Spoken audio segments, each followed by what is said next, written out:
আলাইকুম, আমি আবু নাহিয়ান। আপনাদের সকলকে আমার এই ক্লাসে স্বাগতম।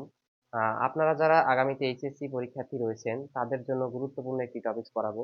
সেটি হচ্ছে রসায়ন দ্বিতীয় পত্রের জৈব যৌগ অধ্যায়ে সংযোজন বিক্রিয়া, যেটি আপনাদের পরীক্ষার জন্য খুবই গুরুত্বপূর্ণ। সম্পর্কে একটা বিক্রিয়া পড়াবো। এই বিক্রিয়াটি খুবই গুরুত্বপূর্ণ এবং পরীক্ষায় আসার উপযোগী।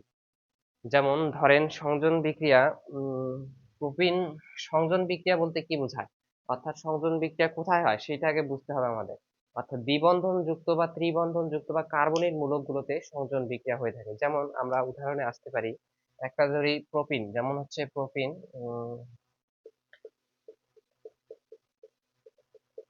প্রোপিন, এই প্রোপিন অণুর সাথে সংযোজন ঘটাবো আমরা বিভিন্ন যৌগের ঘটানো, যেমন হাইড্রোজেন হ্যালাইড জাতীয় যৌগ, তাছাড়া বিভিন্ন যৌগ। তাছাড়া আমরা সাধারণত শুরুতে আমরা হাইড্রোজেন হ্যালাইড জাতীয় যৌগ দিয়ে শুরু করতে পারি। যেমন হাইড্রোজেন হ্যালাইড বলতে বিভিন্ন দেওয়া যায়। হাইড্রোজেন হ্যালাইড যেমন হাইড্রোজেন ব্রোমাইড আছে, যেমন বইয়েরটাই দিয়ে শুরু যদি আমরা বুঝতে চাই, সেক্ষেত্রে এইখানে আহ, মার্কনিকভের নিয়ম অনুযায়ী দুই দুই ধরনের যৌগ হয়। একটা হচ্ছে 90%, একটা হচ্ছে 10%।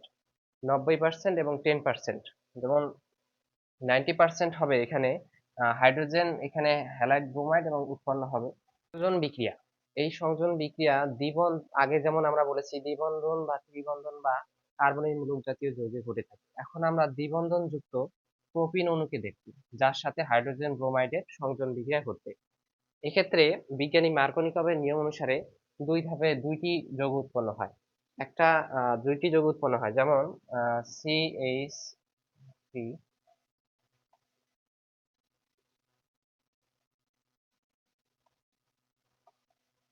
এটা হচ্ছে 90%, এবং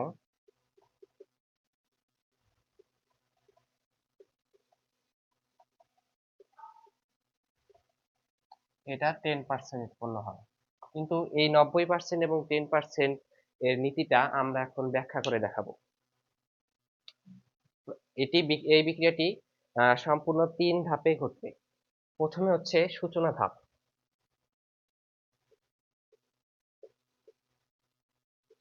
এই ধাপে এই যে হাইড্রোজেন ব্রোমাইড যৌগটি বিশ্লেষিত হয়ে হাইড্রোজেন আয়ন এবং ব্রোমাইড আয়ন উৎপন্ন হবে।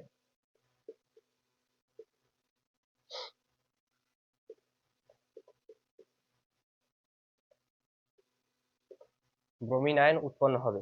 কিন্তু এখানে একটা কথা আছে, এখানে হাইড্রোজেন ব্রোমাইডের হাইড্রোজেন এবং ব্রোমিন আয়ন কোনটা কার সাথে যুক্ত হবে সেইটা দেখতে হলে আমাদের বিজ্ঞানী মার্কনিকভের একটি নীতি প্রদান করেছেন, সেই নীতিটা বুঝতে হবে। নীতিটি হচ্ছে অপ্রতিসম অপ্রতিসম অসম্পৃক্ত হাইড্রোকার্বনের সাথে অসম অপ্রতিসম বিকারকের সংযোজনের সময় বিকারকের যে কার্বনের সাথে হাইড্রোজেন সংখ্যা কম থাকবে, বিকারকের ঋণাত্মক অংশ সেই কার্বনের সাথে যুক্ত হবে। অর্থাৎ যেখানে হাইড্রোজেন সংখ্যা কম আছে, এখানে এই দ্বিবন্ধন যুক্ত অপরিসীম কার্বনের সাথে যেখানে হাইড্রোজেন সংখ্যা কম আছে, অর্থাৎ এই যে CH এর এখানে বিকারকের ঋণাত্মক অংশটা এখানে যুক্ত হবে।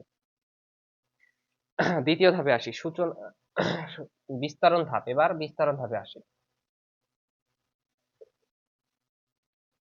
এই ধাপে বিস্তারণ ধাপে আহ,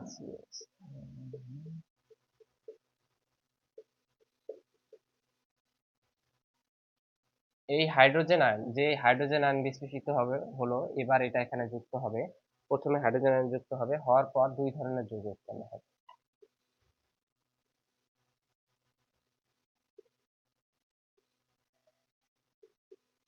এই দ্বিবন্ধন ভেঙে যাবে, অর্থাৎ হাইড্রোজেন আয়নটা এখানে যুক্ত হওয়ার পরে দ্বিবন্ধনটা ভেঙে যাবে এবং এখানে একটা ধনাত্মক চার্জ উৎপন্ন হবে এবং এখানে CH3 উৎপন্ন হবে। এটা হচ্ছে 90% উৎপন্ন হবে।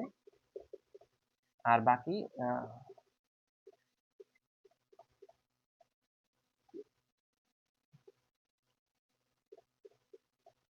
এটা হচ্ছে 10% উৎপন্ন হবে। অর্থাৎ এখানে 90% এবং 10% যে উৎপন্ন হলো, তার কারণ রয়েছে কিছু। অর্থাৎ এইভাবে ইলেকট্রন আকর্ষী হাইড্রোজেন আয়ন যখন প্রোপিন অণুর পাই বন্ধনকে আকর্ষিত হয়, তখন দ্বিবন্ধন যুক্ত যে কোনো হাইড্রোকার্বনের সাথে কার্বোক্যাটায়ন, যে কোনোটার সাথে কার্বোক্যাটায়ন গঠন করতে পারে। অর্থাৎ সেই ধাপে দেখা যাচ্ছে যে কোনোটার সাথে আমরা কার্বোক্যাটায়ন গঠন হচ্ছে, এটার সাথে একবার হয়েছে, এটার সাথে একবার। কিন্তু এখানে 90% এবং 10% উৎপন্ন হওয়ার কারণ কি? কারণ এখানে দেখা যাচ্ছে 2 ডিগ্রি কার্বোক্যাটায়ন, 2 ডিগ্রি কার্বোক্যাটায়ন, এখানে একটা একটা কার্বন শাখা, এখানে একটা, অর্থাৎ দুইটা হাতে দুই পাশে দুইটা আছে, এজন্য 2 ডিগ্রি। 2 ডিগ্রি কার্বোক্যাটায়নের স্থায়িত্ব সবচেয়ে বেশি। 2 ডিগ্রি কার্বোক্যাটায়নের স্থায়িত্ব, এই যৌগ দুইটার মধ্যে 2 ডিগ্রি কার্বোক্যাটায়নের স্থায়িত্ব বেশি এবং 1 ডিগ্রির কম, সেই জন্য এটা 10%, এটা হচ্ছে 90%। কারণ আমরা কার্বোক্যাটায়নের স্থায়িত্ব অনুযায়ী জানি 3 ডিগ্রির সবচেয়ে বেশি, তারপর 2 ডিগ্রির স্থায়িত্ব সবচেয়ে বেশি, তারপর 1 ডিগ্রি। এরপর সমাপ্তিকরণ ধাপ।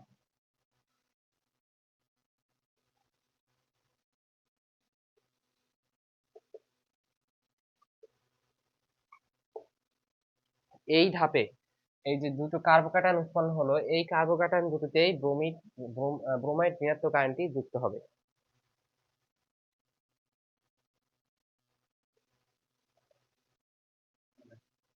এখানে সমাপ্তিকরণ ধাপে যে কার্বোক্যাটায়ন দুটো উৎপন্ন হয়েছে পূর্ববর্তী ধাপে, এই ধাপে এখন ব্রোমাইড আয়নটি যুক্ত হবে।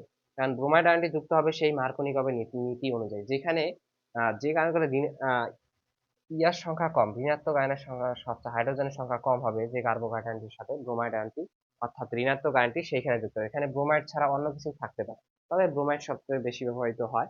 আর এখানে যেটিতে কম ব্যবহৃত হবে সেটি কম উৎপন্ন হবে। এখন আমরা আস্তে আস্তে যৌগটি বিক্রিয়াটি সম্পূর্ণ করে দেখতে পাই এমন।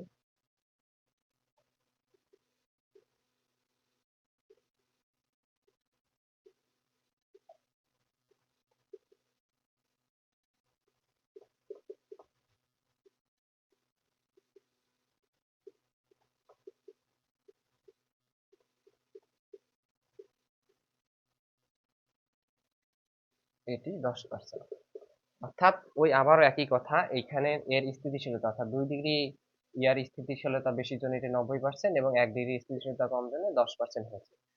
এই প্রশ্নটি পরীক্ষার জন্য আপনাদের খুবই গুরুত্বপূর্ণ। এটি বিভিন্ন ভাবে আসতে পারে। এখানে যেমন যৌগ চেঞ্জ করে দিয়ে আসতে পারে, এখানে এই আয়নটা চেঞ্জ করে দিয়ে আসতে পারে, এই যৌগটা চেঞ্জ করে দিয়ে আসতে পারে।